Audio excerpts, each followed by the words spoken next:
Soy Javier Cabrera, estamos en la exposición de Balme García, El silencio quieto, obra selecta 1975-2020.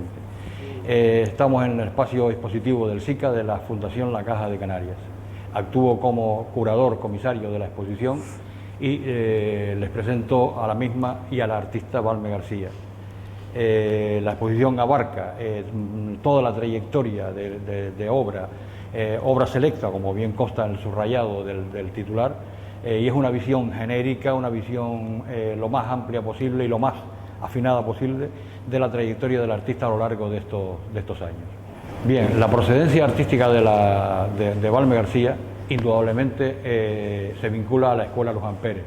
En la época en que ella, aunque peninsular de Navarra, llega con apenas 19 años y con, digamos, poquísima trayectoria todavía como artista, sin duda su vinculación a la Escuela Luján Pérez la hace ser una de las artistas, concretamente de la generación nacida a lo largo de la década de los 40, que tiene su significación sobre todo en la época de los finales de los 60 e inicios de los 70. ¿no? Es, desgraciadamente, la única artista viva, mujer, la única artista femenina viva de esa generación, y debemos nombrar a la otra, que es Sira Ascanio, y de la cual tenemos intención también de proponer su exposición para este proyecto. Balme García se vincula de lleno y completo tanto a la Escuela Luján Pérez como al arte canario contemporáneo, de forma tal que yo la considero una artista canaria, una artista insular, porque su propuesta, su trayectoria ha ido generando de forma tal que la isla está presente, el concepto insular está presente, y la forma en que ella trata la pintura desde la compostura tan personal hace también que sea una visión de sugerencia insular. Bueno, esta muestra, como dijo Javier, es una retrospectiva, como se llamaría antes, ¿no? Es una selección de la obra que a lo largo de más o menos de 50 años he trabajado desde que llegué a esta isla. Entonces yo empecé pintando al natural, pero en la Escuela Luján Pérez. Siempre me inspiró los pintores muy contemporáneos. Por ejemplo, crear un ambiente y un mundo diferente a la realidad que yo vivía. Y entonces observé mucho la naturaleza, porque Manuel Rotrín, mi marido, es pintor también, entonces salíamos en esos años a pintar al natural. Yo siempre observaba, pero me quedaba con la atmósfera, con todo lo que veía, analizando este paisaje que tanto me sorprendió cuando llegué la primera vez a Canarias. Un paisaje volcánico con unos colores diferentes, claro, a donde yo vivía, en pleno Madrid, una ciudad llena de edificios, llena de parques y otra dimensión de atmósfera, invierno, verano, otoño, que aquí pues eso no se respiraba, sino siempre había una luz muy intensa que me llamó mucho la atención. Yo fui esquematizando todas las visiones que representaba los campos, las montañas, el color de la tierra, la isla. Sobre todo me sorprendió cuando venía en el avión, porque en aquel entonces era un carabel, y yo, como las Islas Canarias era como un espacio muy lejano, que apenas entonces, pues yo, como era muy joven, era como una idea muy onírica que tenía uno en la mente. Entonces al llegar me sorprendió, yo no despegaba la cabeza de la ventanilla del avión, porque quería ver aquello desde un espacio diferente a cómo era todo. Y cuando iba llegando un pequeñito espacio dentro del mar, en ese espacio tan inmenso de azul, y después esos colores que al llegar a tierra vislumbré, todo eso me sorprendió. También quise, los colores de Canarias se metieron en mi retina, y quizá por ser la tierra volcánica yo lo hice de una manera así, como que siempre salía de la tierra como un aire cálido que se juntaba con el agua, entonces hacía una conexión diferente. Mi pintura nunca ha sido muy figurativa, porque yo siempre he querido hacer una pintura que no tenga que ver, por ejemplo, ni localmente con un lugar, sino con un espacio dimensional para que todo el mundo pudiera ver las distintas maneras que tiene uno de expresar el arte. La exposición esta de estos temas que se ven en este momento son Un instante del tiempo en 1997. Tuve la etapa primera, la segunda diríamos fue más un surrealismo que me inspiró, pues conocí al surrealista Juan Ismael y a todo el surrealismo que en ese instante se llevaba en este tiempo. Conocí a los pintores, claro, en la escuela pues me hablaban del surrealismo que yo, como era muy joven, no conocía en ese tiempo. Entonces me inspiró, pero siempre un surrealismo onírico, que yo veía aquí el paisaje y lo inspiraba así, o sea, no tiene nada que ver con ese surrealismo un poco más retórico que tienen todos los pintores surrealistas, que meten mucha figura, en el fondo tienen mucho mensaje de figuras, de otro mundo diferente. Yo quería un surrealismo muy esquemático, de las plantas de aquí como plantas acuáticas, o sea, que se confundían con la tierra. Esta etapa mía fue inspirada en las montañas aquí, por ejemplo, que hay montañas que son muy secas, y entonces yo las veía, pues digo, esas montañas tienen que tener algo dentro, ¿no? Entonces siempre tenía esa cosa de la lava que podía surgir por algún sitio. Yo las pintaba, pero siempre había una ventana como mirando a ver lo que había dentro, quería saber qué había dentro de esa montaña, ¿no? Y después lo que me inspiraba mucho también es que el color del tiempo, por ejemplo, la mañana, la tarde, la noche, todos esos colores que cuando cambia a través del día, pues para mí se quedaron muy metidos dentro, y entonces siempre los paisajes suelen tener o una mañana o una tarde. También hay una cosa de la calima, ¿no?, que quise demostrar, que para mí eso pues no lo había vivido nunca, y entonces cuando el paisaje se llena de calima, y entonces un instante del tiempo quiere decir el silencio ese del tiempo que surge entre la mañana, la tarde, y eso surgió pues el tema de esta exposición, de estos temas que están aquí. Dime, ¿por qué la aparición de golpe de repente de todos estos animalitos que irrumpen e interrumpen Sí, bueno, pues porque, por ejemplo, la naturaleza, que ya tanto me fijé en ella, ¿no? Pues entonces, claro, yo veía los animales, como yo iba a pintar, pero vamos a ver, cuando iba al campo yo llevaba a mi hijo, que era pequeño, entonces yo jugaba con los lagartos, o sea, no jugaba al niño, pero yo, claro, estaba siempre pendiente, cogía los lagartos, las mariposas y todos esos animalillos que vemos correteando. Entonces pues yo vi que se empezaba a construir en la naturaleza, y claro, al ver eso pues digo, bueno, y los lagartos, los loros, bueno, los pájaros, todo, pues sí, toda esta fauna, creé una fauna auténtica, autóctona de aquí, y entonces vi que parece que el espacio, que encima que somos una isla, pues se le iba reduciendo. Entonces estaban como, ellos se reunían, los mismos animales, como nos reunimos las personas cuando tenemos que tomar una decisión, y entonces pues a ver qué hacemos, dónde vamos, ¿no? Y entonces así es como una manifestación de los animales en contra de que se estaba estropeando el medio ambiente donde se vive, la naturaleza propia. Y las flores, bueno, siempre me han gustado las amapolas, pues cuando veía el campo de amapolas me daban las ganas de pintarlas, y en fin, esas cosas que naturales de la vida que uno ve y las intenta transformar de otra manera. También se observa, Valme, que de repente aquí aparecen en la nomenclatura de los titulares de tus series, ¿no?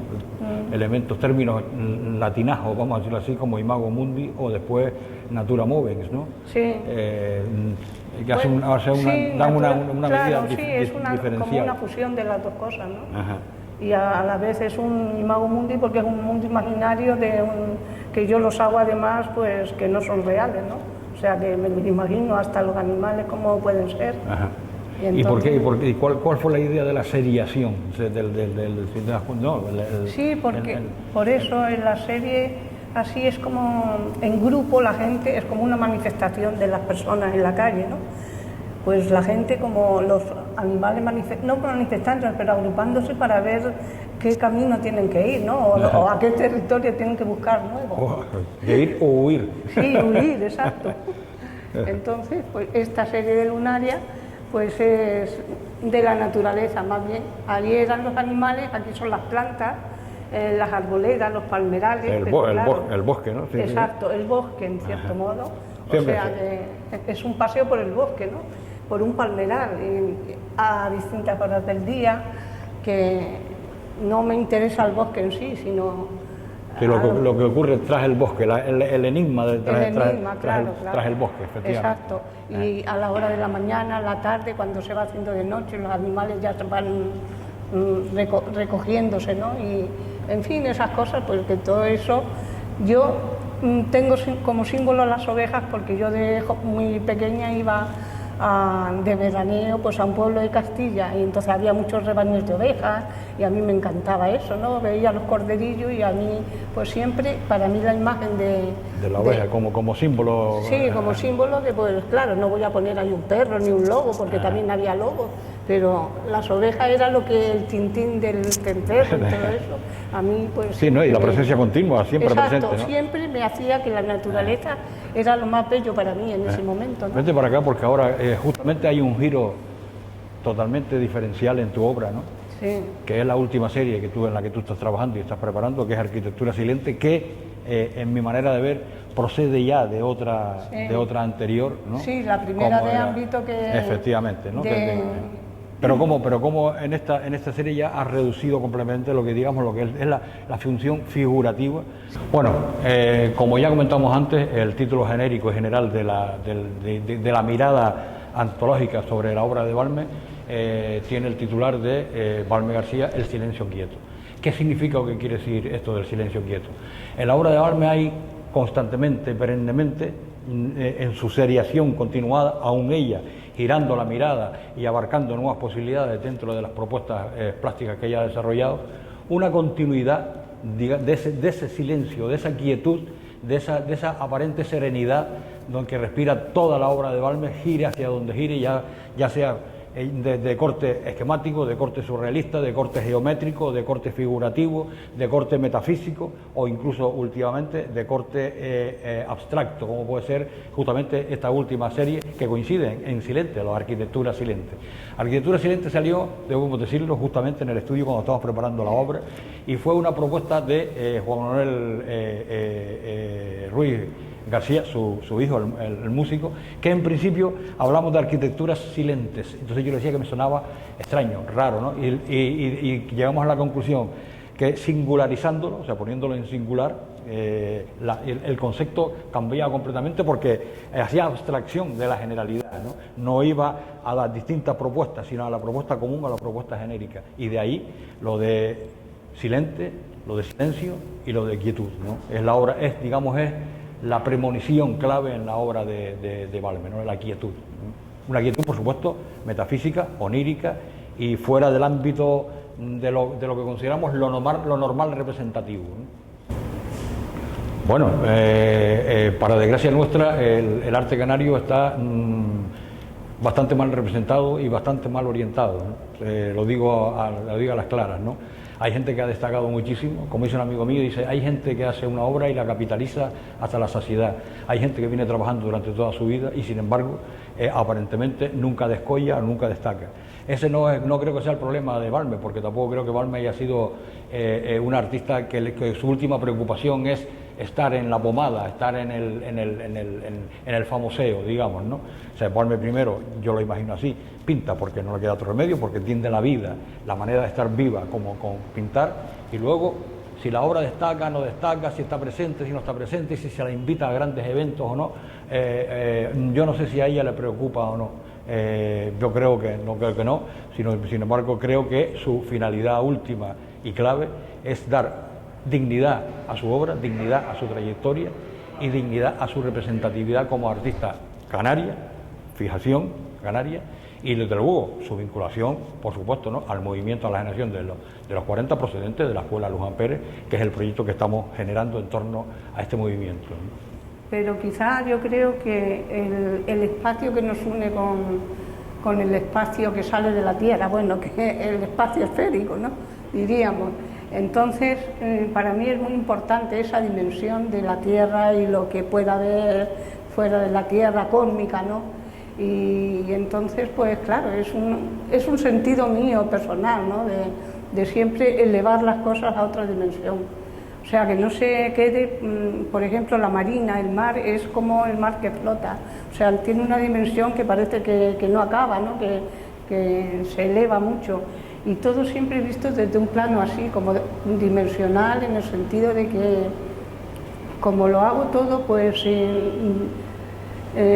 mentalmente en casa, sin fijarme dónde está el lugar, sino yo observo y tal, pero después yo esa dimensión pues la llevo en ese espacio que une cielo, tierra o como queramos llamar. Vale.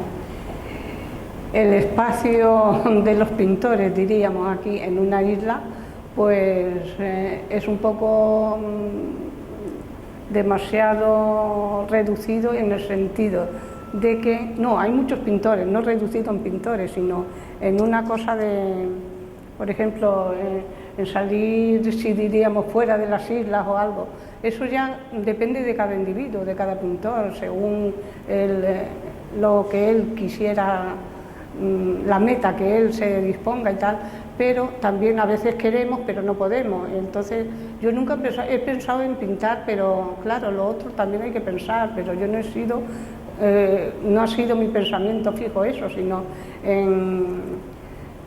como un poeta, escribir poemas y después ya veremos lo que pasa. Y entonces, pues claro, esos son otros, los individuos piensan diferente, cada pintor, según la meta que tenga, pues considera lo que tiene que hacer. Yo creo que en cualquier sitio esté más reducido por ser islas y entonces es más difícil la conexión, pero claro, eso es un constante, vamos a ver, problema que tenemos y como es difícil de solucionar, por lo visto.